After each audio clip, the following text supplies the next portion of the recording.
leprosy pictures sin.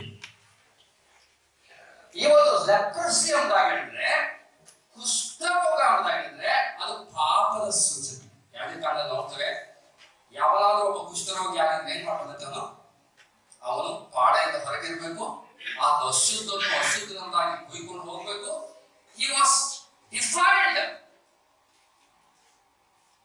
It's a picture of sin. No matter how rich you are, how honorable you are, how mighty you are, ದೇವಾಲಯದ ಸಂತು ಎಲ್ಲರೂ ಸಹ ಪಾಪ ಮಾಡಿ ದೇವರ ಮಹಿಮೆಯನ್ನು ಹೊಂದದೆ ಹೋಗಿದ್ದಾರೆ. Everyone has this leprosy of sin. ಯಾರು ಸಹ ಹೊರತಾಗಿಲ್ಲ. Every born man in this world is a sinner in the sight of God. ನಾವು ಇತರರಿಗಿಂತ ಬಹಳ ಚೆನ್ನಾಗಿದ್ದೇವೆ, ಬಹಳ ನಾವು ಮಾರಲಿ ನಾವು ಒಳ್ಳೆಯವರಾಗಿದ್ದೇವೆ ಎಂಬುದಾಗಿ ನಾವು ಒಂದು ವೇಳೆ ನಾವು ಅಂದುಕೊಳ್ಬಹುದು. But in the sight of God we are just worthless sinners. And Naaman was a leper. ನಾಮನದ ಒಂದು ಜೀವಿತದಲ್ಲಿ 1ನೇ ವಚನದಲ್ಲಿ he was a leper. 14ನೇ ವಚನದಲ್ಲಿ he became cleansed. He was completely clean, a changed man. ಈ ಒಂದು ಸಂಗತಿ ಸಂಭವಿಸುವಾಗ there are 7 things that happened in this chapter before Naaman get cleansed.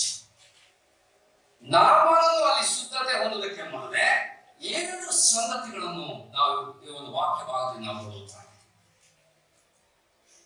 Leprosy means sin. All are sinners. ಪ್ರತಿಯೊಬ್ಬರು ಸಹ ಪಾಪಿ. ಪಾಪವು ಕೊಡುವ ಸಂಬಳ ಮರಣ. The wages of sin is death.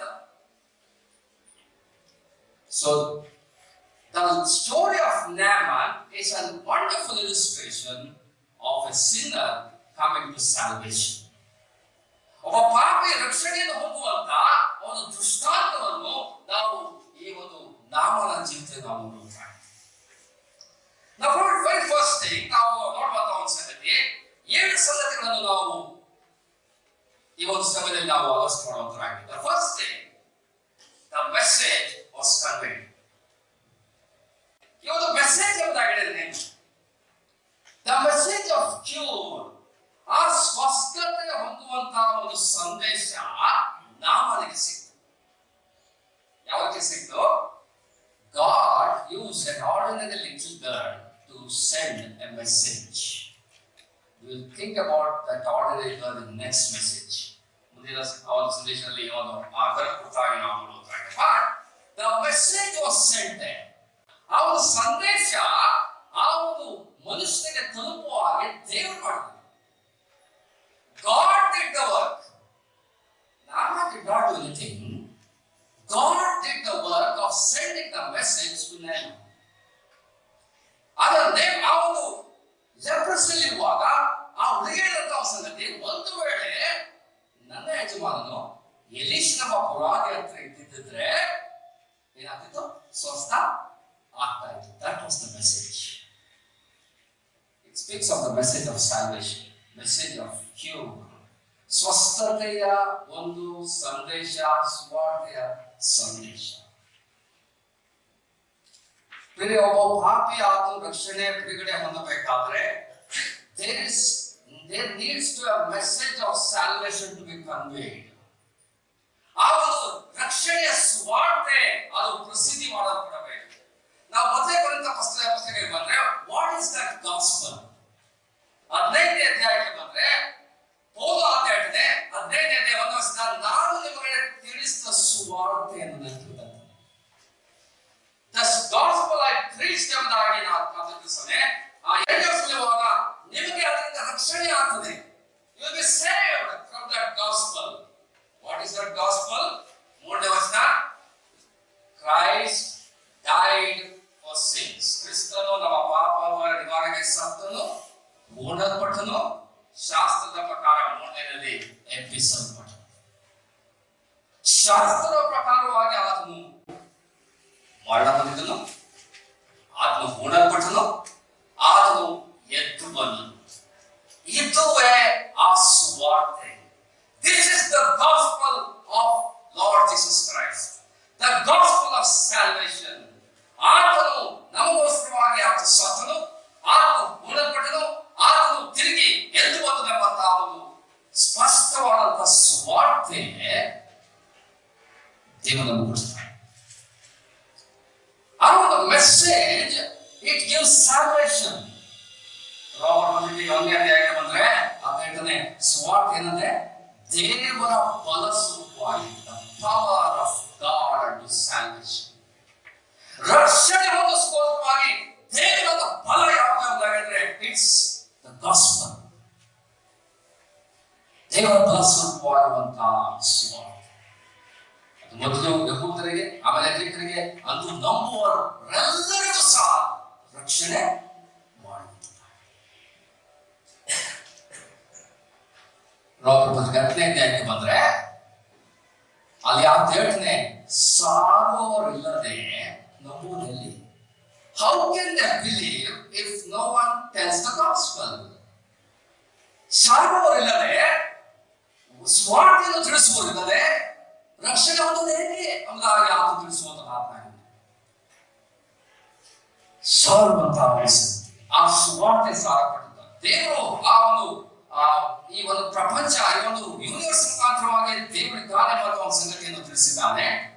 ಆ ಜನರು ಅವರು ಅಜ್ಞಾನರಾಗಿ ಅವರು ತಮ್ಮದೇ ಆದ ರೀತಿಯಲ್ಲಿ ದಾಟಿ ಹೋಗಿದ್ದಾರೆ. ದೇವರಿಗೆ ತಕ್ಕ ಶಿಕ್ಷೆಯನ್ನು ಕೊಡುವಂಥದ್ದು ಅರ್ಥ ಆಗಿದೆ.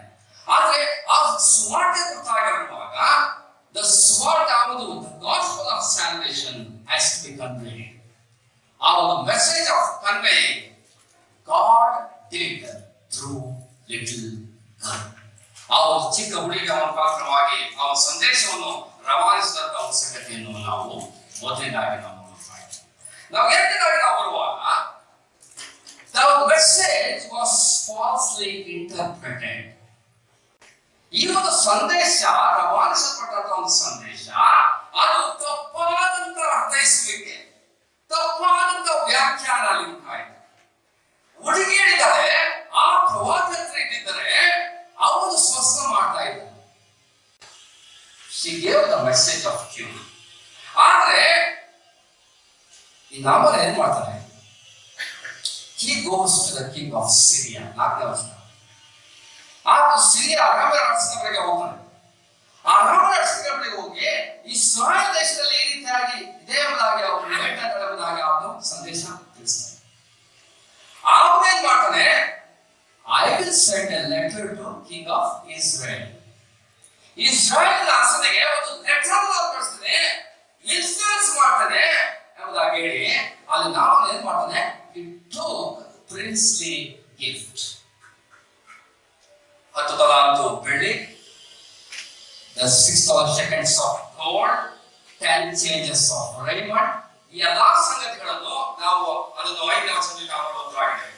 10 ದುಸ್ತು ಬಟ್ಟೆಗಳನ್ನು, 1000 ಬಂಗಾರ, ಎಲ್ಲಾ ಸಂಗತಿಗಳನ್ನು ಆತ ತೆಗೆದುಕೊಂಡು ಹೋಗ್ತಾನೆ.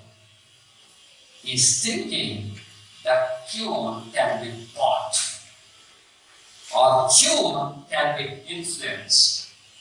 ಲೆಟರ್ ತಗೊಂಡವಳಿಗೆ ನಾವು ಇನ್ಫ್ಲೂಯೆನ್ಸ್ ಮಾಡಬಹುದು, ಹಣ ಕೊಟ್ಟು ನಾವು ಕೊಂಡುಕೊಳ್ಬಹುದು ಎಂಬಂತ ಫಾಲ್ಸ್ ಇಂಟರ್ಪ್ರಿಟೇಷನ್ ನ್ಯಾಮನ್ ಹ್ಯಾಡ್. ಇವತ್ತು ರಕ್ಷಣೆ ಎಂಬುದಾಗಿ ಹೇಳಿದ್ರೆ ಅನೇಕರು ನೆನೆಸುವಂತ ಒಂದು ಸಂಗತಿ, ನಾವು ಒಳ್ಳೆಯವರಾಗಿ ಜೀವಿಸಿದ್ರೆ ನಮಗೆ ರಕ್ಷಣೆ ಆಗ್ತದೆ. If you are live morally right, ನನಗೆ ರಕ್ಷಣೆ ಆಗ್ತದೆ. ಅಥವಾ ದಾನ ಧರ್ಮ ಮಾಡಿದ್ರೆ ನನಗೆ ರಕ್ಷಣೆ ಆಗ್ತದೆ. A false interpretation has happened. ಇವತ್ತು ಅನೇಕ ರೀತಿಯಲ್ಲಿ ಯಾವ ರೀತಿಯಲ್ಲಿ ನಾವು ಪರಲೋಕಕ್ಕೆ ಹೋಗ್ತೇವೆ? ಒಳ್ಳೆಯದು ಮಾಡಿದ್ರೆ ಪರಲೋಕಕ್ಕೆ ಹೋಗ್ತೇವೆ, ಧರ್ಮ ಕಾರ್ಯ ಮಾಡಿದ್ರೆ ಪರಲೋಕಕ್ಕೆ ಹೋಗ್ತಾರೆ. ಆದ್ರೆ ದೇವವಾಕ್ಯ ತಿಳಿಸಿದ್ದು ನಿಮ್ಮ ಧರ್ಮ ಕಾರ್ಯಗಳು ಒಲೆಯ ರೊಟ್ಟಿಯಂತೆ, it's like a filthy garments, all our goods of righteousness. Wealth cannot buy salvation. ಎಲ್ಲ ಭಾಗದವರೇ, ನೀವೆಲ್ಲ ನನ್ನ ಪಡೆದುಕೊಂಡರೆ ದ್ರಾಕ್ಷಾರಸವನ್ನು, ಹಾಲನ್ನು ಉಚಿತವಾಗಿ ತೆಗೆದುಕೊಳ್ಳ್ರಿ, ಹಣವಿಲ್ಲದೂ ಸಹ ಬರಲಿ. The salvation, the gift of God is free. The heavy price has already been paid. ಅದಕ್ಕೆ ಇರುವಂತಹ ಒಂದು ಬೆಲೆ, ಯಾರು ಕಟ್ಟಲಿಕ್ಕೆ ಆಗದಂತ ಒಂದು ಬೆಲೆ ಕಥಾಗತ ಯೇಸು ಕ್ರಿಸ್ತನು ಈಗಾಗಲೇ ಕೊಟ್ಟು ತಿಳಿಸಿದ್ದಾನೆ. The blood of innocent, the blood of the Holy One has been paid already. And he is offering the gift of salvation free to everyone who comes to him. ಆತನ ಬಳಿಗೆ ಬರುವಂತಹ ಪ್ರತಿಯೊಬ್ಬನು ಸಹ ಅವನಿಗೆ ಆ ಉಚಿತವಾದ ವರವನ್ನು ಆತನಾಗಿದೆ. ದೇವರ ಆ ಬರುವಂತಹ ಒಂದು ನಿತ್ಯ ಜೀವ ರಕ್ಷಣೆ ಏನಂತೆ ಉಚಿತ ಅಂತ. The gift of God is eternal life through Jesus Christ our Lord. ಅದು ಉಚಿತವಾದಂತಹ ಒಂದು ರಕ್ಷಣೆ ಎಂಬುದಾಗಿ ನಾವು ನೋಡುತ್ತೇವೆ. ಮೂರನೇದಾಗಿ ನಾವು ನೋಡುವಾಗ there was a despair of unbelief. ಅಲ್ಲಿ ಒಂದು 6ನೇ ವಚನ ಮತ್ತು 7ನೇ ವಚನಕ್ಕೆ ಹೋದ್ರೆ ಈ ಒಂದು ಆ ಲೆಟರ್ ಅನ್ನು ತೆಗೆದುಕೊಂಡು ನಾಮನನ್ನು ಅರಸನ ಹತ್ರ ಹೋಗ್ತಾನೆ. ಅರಸನ ಹತ್ರ ಹೋದಾಗ ಅಲ್ಲಿ ಏನ್ ಕೊಡ್ತಿತ್ತಂದ್ರೆ, ನನ್ನ ಸೇವಕನ 6ನೇ ವಚನ, ನಾಮನನ್ನು ಹೊಡೆಗೆಡಿಸಿದ್ದೇನೆ, ನೀನು ಅವನ ಕುಷ್ಠರೋಗವನ್ನು ವಾಸಿ ಮಾಡು. ಯಾರು ವಾಸಿ ಮಾಡ್ಬೇಕಂತೆ? ಅರಸನು, ಇಸ್ರಾಯೇಲರ ಅರಸನು ವಾಸಿ ಮಾಡ್ಬೇಕಂತೆ. ಅಂತವಾಗಿ ಲೆಟರ್ ಕಳಿಸಿದಾಗ ಆ ಇಸ್ರಾಯೇಲ್ ಅರಸನು ಭಯಗ್ರಸ್ತನಾಗಿ, ನಾನಿದು ದೇವರು, am I God? How can I do this? He acknowledged that only God can do this. He acknowledged only God can heal the disease. But he never turns to God. ದೇವರ ಹತ್ರ ಹೋಗಲಿಲ್ಲ. ಆತ ಭಯಗ್ರಸ್ತನಾಗಿ, ಆತ ಅವಿಶ್ವಾಸದಿಂದ, ಹತಾಶೆಯಿಂದ, ಅಸಹಾಯಕತೆಯಿಂದ ಆತನು ಗೋಳಾಡುವಂತವನಾಗಿದ್ದಾನೆ. ಬಟ್ಟೆಗಳನ್ನು ಹಾಕಿಕೊಳ್ಳುತ್ತಾನೆ, red is clothes. How can I do this? ನಾನೇನು ಮಾಡಲಿ ಅದನ್ನ? But he never turned to God, or he never knew the prophet, the representative of God. ಎಂತದು ಸರಿಯಲ್ಲ? ಇಸ್ರಾಯೇಲ್ ಅರಸನು, God's nation, the king of Israel, he doesn't know God of Israel. He doesn't know the prophet, the representative of God, Elisha. ಈ ಒಂದು ಸಂದರ್ಭದಲ್ಲಿ not only the king of Israel, even Naaman was helpless and hopeless. ನಾಮನು ಸಹ ಅಸಹಾಯಕತೆಯಿಂದ ಇದ್ದಾನೆ. Letter ತಂದೆ, ಹಣೆಯನ್ನು ತಂದೆ, ನಾನೇನ್ ಮಾಡಲಿ? ಈ ಕಾಣ್ಬಂದಿದ್ದಿ ಅಸಹಾಯಕನು, ದುಸ್ಥಿತಿಯ ಒಂದು ಸಂಗತಿ, ಹತಾಶೆಯ ಸ್ಥಿತಿ. It is well. The next thing that we see, God intervened. ದೇವರ ಒಂದು ಮಧ್ಯಪ್ರವೇಶ. ದೇವರು ಯಾವ ರೀತಿ ಮಧ್ಯಪ್ರವೇಶ ಮಾಡ್ದ? It was heard by Elisha, the man of God. ದೇವರ ಮನುಷ್ಯನಾದ ಎಲೀಷನಿಗೆ 8ನೇ ವಚನ ನೋಡ್ತೇವೆ, ಆತನು ಬಟ್ಟೆಗಳನ್ನು ಹೊರಕೊಂಡು ಹೋದಾಗ ಆತನು ಗೊತ್ತಾದಾಗ ಎಲೀಷನು the man of God ಅಂತ ಹೇಳಿ ಕಳಿಸ್ತಾನೆ. ಏನ್ ಹೇಳಿ ಕಳಿಸ್ತಾನೆ? Let him come to me. Let him know that he is a prophet in Israel. Let him come to me.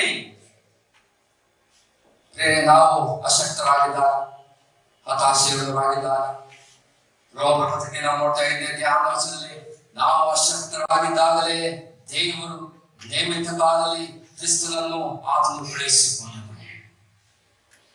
In due time, ಹತಾಶೆ, without strength ನಾವಿರುವಾಗ, God sent His only begotten Son. God intervened. ನಮಗೆ ಯಾವ ಒಂದು ನಿರೀಕ್ಷೆ ಇರಲಿಲ್ಲ.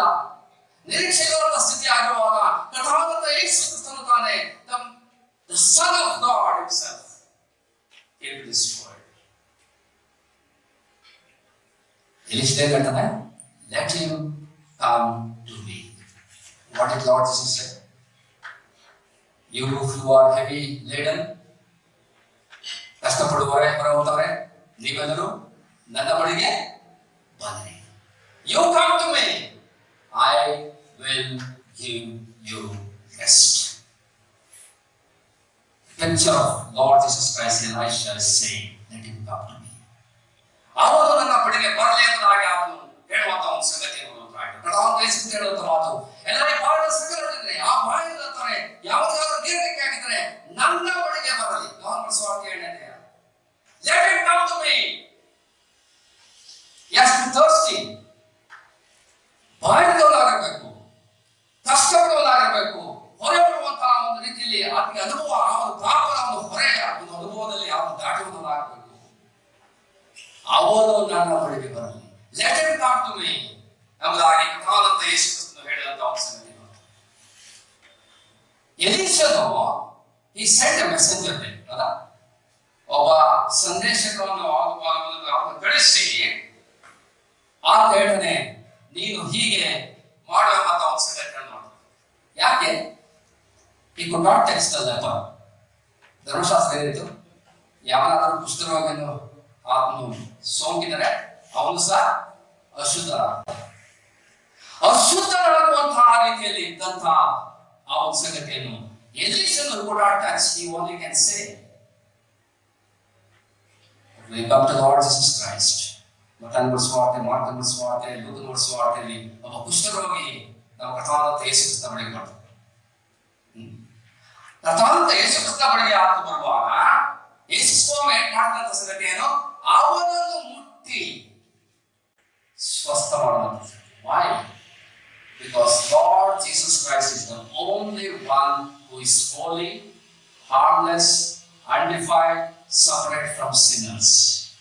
ಪರಿಶುದ್ಧನು, ನಿಷ್ಕಳಂಕನು, ಪಾಪಿಗಳಲ್ಲಿ ಸೇರದೆ ಪ್ರತ್ಯೇಕವಾಗಿರುವವನು ಒಬ್ಬನೇ ಅವನು, ಯೇಸು ಕ್ರಿಸ್ತನು. He could only touch the leper. ಆತನೊಬ್ಬನೇ ಕುಷ್ಠರೋಗಿಯನ್ನು ಟಚ್ ಮಾಡಿ ಆತನು ಮುಟ್ಟಿ ನನಗೆ ಮನಸ್ಸುಟ್ಟು ಸ್ವಸ್ಥನಾಗು. Lord Jesus Christ is showing that he is divine, his deity.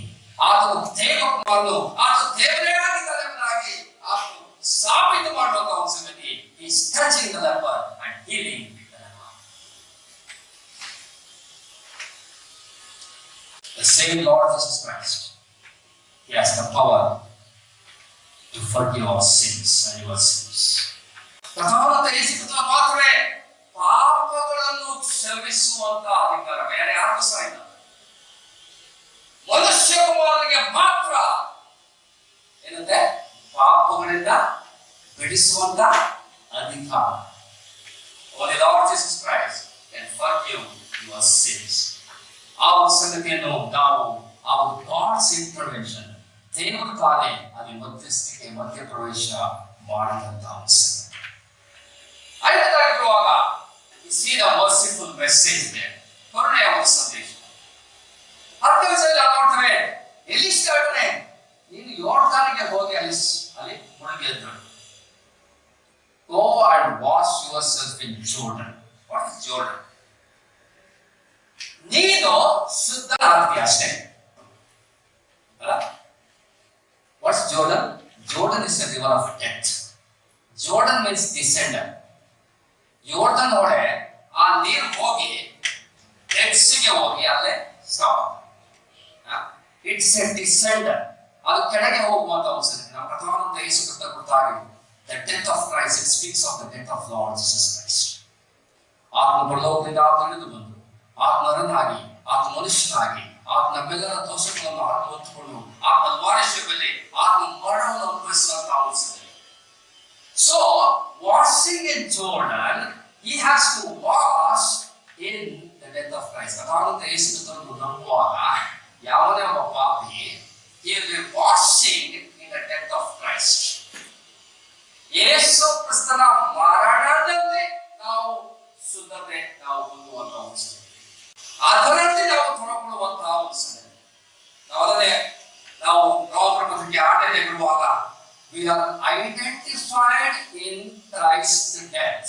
ಆತರ ಮರಣಕ್ಕೆ ಸಾದೃಶ್ಯವಾದ ಮರಣದಲ್ಲಿ ನಾವು ಪಾಲುಗಾರರಾಗ್ತೇವೆ. were identified with his death. ಆತನು ಮರಣ ಹೊಂದಿದ ಹಾಗೆ ನಾವು ಸಹ ಮರಣ ಹೊಂದಿದ್ದೇವೆ ಎಂಬಂತ ಒಂದು ಸತ್ಯವನ್ನು ಆ ವಾಷಿಂಗ್ ಇನ್ ಜೋರ್ಡನ್ ಅದು ತಿಳಿಸುವಂತ ಆ ವಾಷಿಂಗ್ ಇನ್ ಜೋರ್ಡನ್ ಆ ಒಂದೇ ದಾರಿ. You go and wash in Jordan. That's it.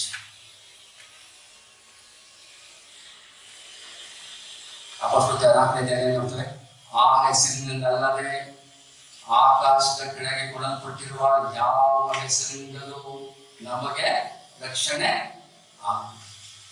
The only name, the name of Lord Jesus Christ. In that name we shall be saved. ಅದೊಂದರಲ್ಲೇ ನಾವು ರಕ್ಷಣೆ ಅದು ನಮಗೆ ಸಿಗ್ತದೆ ಅಂತ ಆಡಿದಾಗಿರುವಾಗ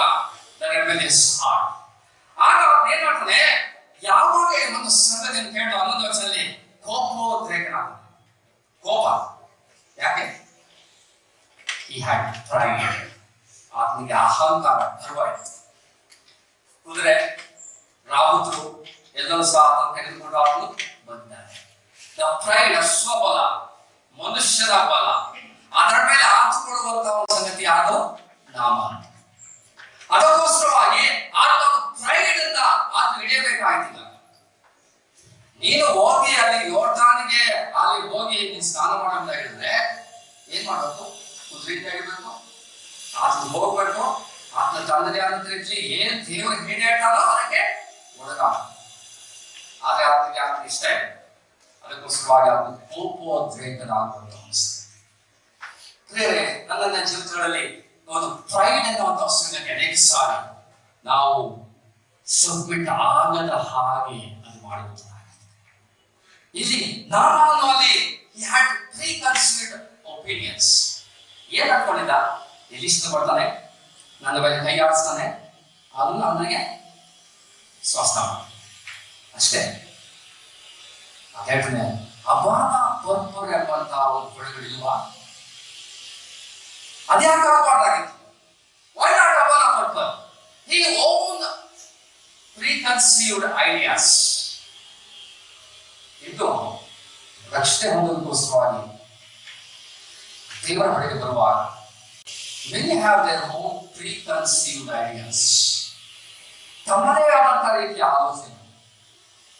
ಯಾಕೆ ಹೀಗೆ ಮಾಡಬೇಕು, ಈಗಾದ್ರೂ ಆಗುದಿಲ್ವೇ ಎಂಬಂತಹ ಒಂದು ತರ್ಕ, ಎಂಬಂತಹ ಒಂದು ಆಲೋಚನೆಗಳು ನಾವು ವರ್ಣನೆ ಮಾಡ್ತಾ ಇದ್ದೇನೆ. ಯಾಕೆ ಅಬಾಲ ಪಡ್ಕೊಳ್ಳುವಂತ ಹೊರಗಡೆಲ್ವೇ? ಯಾಕೆ ಹೋಗಿ ನೋಡ್ದನಿಗೆ ನಾನು ಹೋಗ್ಬೇಕು ಎಂಬ ಹಾಗೆ ಆತ್ಮ ಪ್ರಶ್ನೆ ಮಾಡುವಂತಹ ಒಂದು ಸಂಗತಿ ನಾವು ಆಗಿದ್ದೇವೆ. ಆದರೆ ದೇವರನ್ನು ಮಾಡ್ತಾ ಇರೋ ಸಂಗತಿ ಅಂತ ಹೇಳಿದ್ರೆ the eye of Naaman should be broken. ನಾನು ಎಂಬಂತಹ ಒಂದು ಸಂಗತಿ, ಸ್ವಾರ್ಥ ಎಂಬಂತಹ ಸಂಗತಿ, ನಾವಲ್ಲದಂತ ಸ್ವಾರ್ಥ ಅದು ಮುರಿಯಲ್ಪಡಬೇಕು.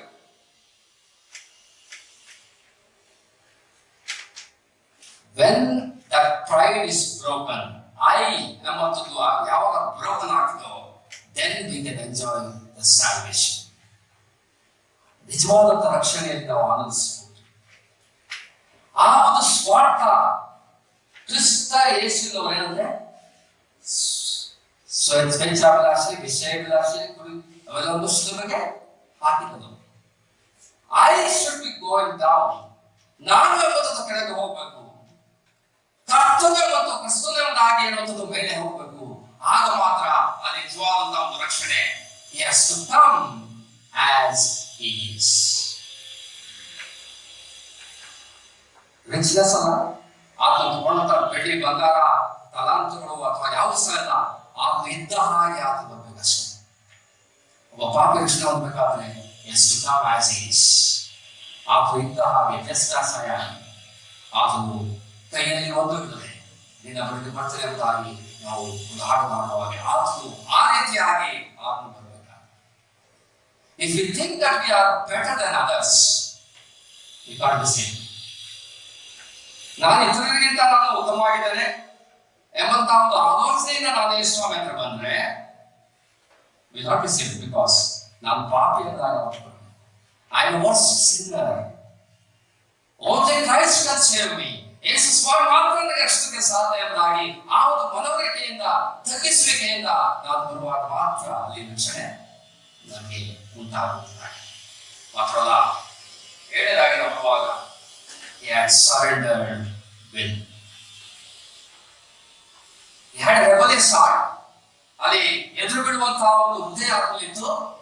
ಕೋಪೋದ್ರೇಕನಾದ ಅಲ್ಲಿ ಆ ಜೊತೆಗಾರರು ಬಂದು ಅಲ್ಲಿ ಇದ್ದವನು ಸ್ವಾಮಿ ಒಂದು ಕಷ್ಟಕರವಾದ ಕೆಲಸ ಇದೆ. ಒಬ್ಬರು ಹೇಳಿದ್ರೆ ಯಾಕೆ ಮಾಡಬಾರ್ದು? ರೀಸನ್ ವಿಜ್ಞಾನ. ಆ ಸಮಯದಲ್ಲಿ he surrendered his will. This is not easy. Surrendering to Christ is not easy. ನಮ್ಮ ಒಂದು ಸ್ವಾರ್ಥ, ನಾವಿರುವಂತ ಸಂಗತಿ, ನಮ್ಮ ಒಂದು ಎಲ್ಲಾ ಸಂಗತಿಗಳು ಅದು ಸಂಪೂರ್ಣವಾಗಿ ಒಳಗಾಗುವಂತ ಸರೆಂಡರ್ ಆಗುವಂತ ಸಂಗತಿ ಆಗ ಆಗ ಮಾತ್ರ ನಿಜವಾದಂತಹ ಒಂದು ರಕ್ಷಣೆಯ ಒಂದು ಜೀವಿತ. That is the starting place of surrender actually. Surrendering our life to Christ as Lord and Savior of our life. ಅದು ಪ್ರಾರಂಭವಾದ ಮೇಲೆ our entire Christian life should be of surrendering. Next time ನಾವು surrender only at the time of salvation ಇಟ್ಬಿಟ್ರೆ ಸಾಗುವುದಿಲ್ಲ. ರಕ್ಷಣೆ ಹೊಂದುವಾಗ ಮಾತ್ರ ನಾವು ದೇವರಿಗೆ ಒಪ್ಪಿಸ್ಕೊಂಡಿದ್ದೇವೆ, ನಂಬಿದ್ದೇವೆ ಎಂಬುದಾಗಿದ್ದು ಸಾಕು. ಅದು ಪ್ರಾರಂಭ ಅಷ್ಟೇ. ಆದ್ರೆ ಒಂದು ವಿಶ್ವಾಸಿಯ ಜೀವಿತದಲ್ಲಿ there has to be a surrendering of our lives to Lord Jesus Christ. ಆತನಿಗೆ ಒಳಗಾಗುವಂತಹ ಒಂದು ಜೀವಿತ, ಆ ಒಂದು ತಗ್ಗಿಸುವಿಕೆ ಒಂದು ಜೀವಿತ ನಿಮ್ಮ ಜೀವಿತದಲ್ಲಿ ಕಾಣುವಂತದ್ದಾಗಿದೆ. Our plans, our will, our ways, everything should be surrendered to God. ನನ್ನ ಒಂದು ಯೋಚನೆಗಳು, ನನ್ನ ಒಂದು ಮಾರ್ಗಗಳು, ನನ್ನ ಒಂದು ಕೆರಿಯರ್ ಇರ್ಬೋದು, ನನ್ನ ಒಂದು ಎಜುಕೇಶನ್ ಇರ್ಬೋದು, ನನ್ನ ಒಂದು ಜಾಬ್ಸ್ ಇರ್ಬೋದು, ನನ್ನ ಒಂದು ಮ್ಯಾರೇಜ್ ಇರ್ಬೋದು, ನನ್ನ ಒಂದು ಫ್ಯೂಚರ್ ಇರ್ಬೋದು, everything we need to surrender to God. ದೇವರಿಗೆ ನಾವು ಸಂಪೂರ್ಣವಾಗಿ ಒಳಪಡಿಸಿಕೊಳ್ಳಬೇಕು. Not just for salvation, for eternal life. Everything in our life. ನೀವು ನಿಮ್ಮ ಸ್ವಂತ ಸ್ವತ್ತಲ್ಲ ಎಂಬುದಾಗಿ ಹೇಳಿದ ಮೇಲೆ we belong to the Lord. And everything in us should be surrendered. That's the life of a disciple. Pray. ನಾವು ಸ್ವಲ್ಪ ಆಲೋಚನೆ ಮಾಡ್ಕೊಳ್ಳೋಣ. This surrendering is not easy. ಯಾಕೆ? We still have flesh in our life. The old nature, sinful nature. ನಮ್ಗೆ ಇನ್ನೂ ಸಹ ಕಡೆಗಡೆ ಆಗಲಿಲ್ಲ ಸಂಪೂರ್ಣವಾಗಿ. ರಕ್ಷಣೆ ಹೊಂದಿದ್ದೇವೆ ನಿಜ, ಆದ್ರೆ old nature is still in us. ನಮ್ಮಲ್ಲಿ ಹಳೆ ಸ್ವಭಾವ ಅನ್ನೋದು ಇನ್ನೂ ಸಹ ಇದೆ. ಆ ಹಳೆ ಸ್ವಭಾವ ಇಟ್ಸ್ ರೆಸಿಸ್ಟ್, ಎಲ್ಲಾ ರೀತಿಯ ರೆಸಿಸ್ಟ್ ಮಾಡುವಂತದ್ದಾಗಿದೆ. ದೇವರಿಗೆ ಸಂಪೂರ್ಣವಾಗಿ ಒಳಗಾಗುವುದಕ್ಕೆ ಅಡ್ಡಿ ಮಾಡೋದು ಯಾವುದು? ನನ್ನಲ್ಲಿರುವಂತ ಆಯಿ, ನನ್ನಲ್ಲಿರುವಂತ ಸ್ವಾರ್ಥ, ನನ್ನಲ್ಲಿರುವಂತ flesh, simple nature. Naaman had to wash himself 7 times. That speaks of submission, complete submission, complete surrender. ಪ್ರಿಯ, ನನ್ನ ಜೀವಿತಗಳಲ್ಲಿ ನಾವು ರಕ್ಷಣೆ ಹೊಂದಿದ್ದೇವೆ ಒಂದು ವೇಳೆ ನಿಜ, ಆದ್ರೆ ಆ ನಿಜವಾದಂತ ಸಬ್ಮಿಷನ್ ನಮ್ಮ ಜೀವಿತದಲ್ಲಿದೆಯಾ? ಯೇಸು ಸ್ವಾಮಿ ಅದು ಹೇಳಂತ ಮಾತು ಮತ್ತಾಯ ಸ್ವಾಮಿ 11:28 ಮೊದಲನೇದಾಗಿ, ಎಲ್ಲರೂ ಕಷ್ಟಪಡೋರು ನೀವು ನನ್ನ ಬಳಿಗೆ ಬಂದಿರಿ, ನಾನು ವಿಶ್ರಾಂತಿ ಕೊಡ್ತೀನಿ. I will give rest. What about second things? 29, verse 29. ನನ್ನ ನೊಗವನ್ನು ತೆಗೆದುಕೊಂಡು ನನ್ನಿಂದ ಕಲಿತುಕೊಳ್ಳಿ. That's about submission, surrendering. Surrendering our will to Christ, surrendering our plans to Christ, surrendering our ways to Christ.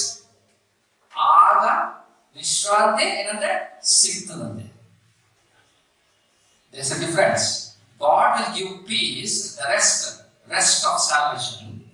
ಆದ್ರೆ ಎರಡನೇ ಸಂಗತಿ, rest of our heart, peace of God. Christian ಜೀವಿತದಲ್ಲಿ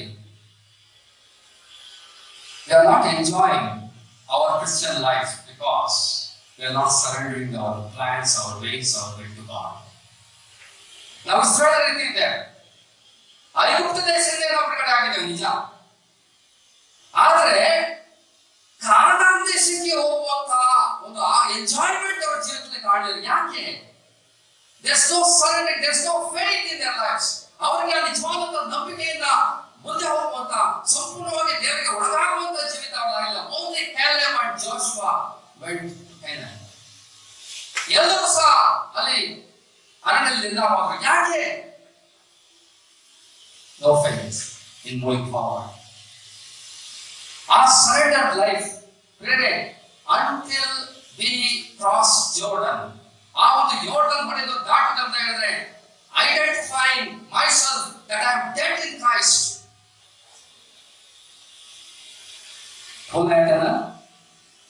Not I, but Christ liveth in me. ಜೀವಿಸುವುದಲ್ಲ, ಕ್ರಿಸ್ತನಲ್ಲಿ ಜೀವಿಸುತ್ತಾನೆ. ಆ ಅನುಭವಪೂರ್ವಕವಾದ ಜೀವಿತ, ಆ surrendering ನಮ್ಮ ಜೀವಿತದಲ್ಲಿ ಬರಲಿಲ್ಲ ಅಂದ್ರೆ we cannot enjoy Christian life. ನಮಗೆ salvation ಇರ್ಬೋದು ನಿಜ, but we cannot enjoy Canaan. We cannot enjoy the blessings that God has for us in Christ Jesus. Friend, in our jitterally, we have our own ideas in our lives, own plans in our lives, own ways in our lives. Do we surrender to God? Lord, what should I do? Show me your plan, your will. Lead me in that path. ನಿನ್ನ ಚಿತ್ತವನ್ನು ತಿಳಿಯಪಡಿಸು ಸ್ವಾಮಿ. ನಾನು ನನಗೆ ಒಪ್ಪಿಸಿಕೊಡ್ತೇನೆ. I surrender myself to you. My plans, my will, my ways, everything I surrender. ಎಂಬುದಾಗಿ ನಿಜವಾಗಲೂ ಕೂಡ ನಾವು ಆತ್ಮನಿಗೆ ಒಳಪಡಿಸಿಕೊಳ್ತೇವೆ. ಆ ರೀತಿಯ ಸರೆಂಡರ್ ನಮ್ಮ ಜೀವಿತದಲ್ಲಿ ಕಾಣ್ತದೆ. It's not easy. Why I'm not telling you it's not easy? 15 years back, I also went through this struggle. God called us to the ministry. But flesh in me was saying, in us was saying, we have no comfortable life. ನಮಗೆ ಬಹಳ ಚಂದವಾದ ಜೀವಿತ ಉಂಟು, ಒಳ್ಳೆಯ ಕೆಲಸ ಉಂಟು, ಒಳ್ಳೆಯ ಅನುಕೂಲ ಉಂಟು. Why risk our lives? The flesh was telling that. Why? But God is calling. Amale we came in between, partially we came in between. If we get a job, then we can go on to the ministry. Otherwise, ಕೆಲಸ ಸಿಕ್ಕಿದ್ರೆ we can go. You are not surrendered fully. ಸಂಪೂರ್ಣವಾಗಿ ಒಳಗಾಗುವಂತ ಒಂದು ಮನಸ್ಸು ಬರ್ತಾ ಇಲ್ಲ. Lot of confrontation. ಯಾಕೆ? ರೋಮಪತ್ರ 8ನೇದಲ್ಲಿ ಶರೀರ ಭಾವ ಅಭಿಲಾಷಿಸುವುದು ಆತ್ಮನಿಗೆ ವಿರುದ್ಧವಾಗಿದೆ, ಆತ್ಮದ ಅಭಿಲಾಷಿಸುವುದು ಶರೀರ ಭಾವಕ್ಕೆ ವಿರುದ್ಧವಾಗಿದೆ. ಇವು ಒಂದಕ್ಕೊಂದು ಹೋರಾಟವಾಗಿದೆ. There was constant struggle, conflict. But one Sunday, through the servant of God, God spoke to us. You trust and go, I will take care of you. ನೀನು ನಂಬಿ ಹೋಗುವಷ್ಟೇ, I will take care. That moment, we both decided that we are going for full-time ministry. It was not easy. It was having a lot of conflict inside. But we surrendered that day and never looked back. ಯಾಕೆ ಹೇಳ್ತಾ ಇಲ್ಲ ಅಂತ ಹೇಳಿದ್ರೆ, surrendering is not easy. But all these years, it's been 15 years, and they also started. God was faithful, always. Even though I was unfaithful many times, ನಾನು ಹೇಗೆ ಸಾರಿ ಅಪ್ಪನ ಪರಿಸ್ಥಿತಿ ಆಗಿದ್ದೇನೆ. Many times I have failed miserably. Yet, God was always faithful. Because that day we surrendered to God. ದೇವರನ್ನು ನಂಬಿಸುತ್ತಾಗಿ ಅವನಿಗೆ ಎದುರು ನಡೆಸಿದ ಮುಂದೆ ನಡೆಸಿಕೊಂಡು ಮಾಡ್ತಾರೆ. The life of surrender is what God wants. Our plans, our will, our ways, everything should be surrendered to God. ಆ ರೀತಿಯ ಒಂದು ಸಂಗತಿಗಳು ನಮ್ಮ ಜೀವಿತ ಆಗುವಾಗ change in our lives for the glory of God. ದೇವರ ಮಹಿಮೆಗಾಗಿ ನಮ್ಮನ್ನು ಮಾರ್ಪಡಿಸುವಂತನಾಗಿದ್ದಾನೆ, ನಮ್ಮನ್ನು ಉಪಯೋಗಿಸುವಂತನಾಗಿದ್ದಾನೆ. Naaman got changed. ನಾವು ಯಾವಾಗ ಅದನ್ನು ಸಬ್ಮಿಷನ್ ಮಾಡ್ತೇವೆ, ಸರೆಂಡರ್ ಮಾಡ್ಕೊಂಡು ಆತನ ಒಂದು ಜೀವಿತ ಅದು ಬದಲಾಯಿತು. ಆತ ಒಂದು ದೇಹ ಕೂಸಿನಂತೆ ಶುದ್ಧವಾಯಿತು. ಆತನು he was identified with the death and resurrection of Lord Jesus Christ symbolically. ಚಿತ್ತವಾಪಾದಲ್ಲಿ ಆತ್ಮವು ಸತ್ತು ಗುಣಪಟ್ಟು ಎದ್ದು ಬಂದಂತಹ ರೀತಿಯಲ್ಲಿ ಆತ್ಮವು ಅದು ಎದ್ದು ಬಂದಿದ್ದಾನೆ. ನನ್ನ ಜೀವಿತಗಳಲ್ಲಿ we need to have that identification of ourselves in Christ's death and resurrection.